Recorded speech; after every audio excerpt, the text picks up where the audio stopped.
मांगी लाई है वरदनवा हो गौरी के ललनवा। मांगी लाई है वरदनवा हो गौरी के ललनवा।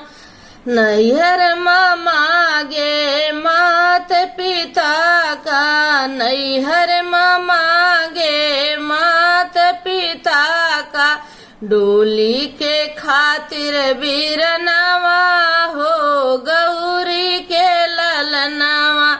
डोली के खातिर बीरनवा हो गौरी के ललनवा।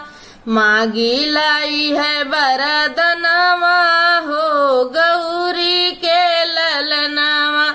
ससुरे मांगे सास ससुर का, ससुरे मांगे सास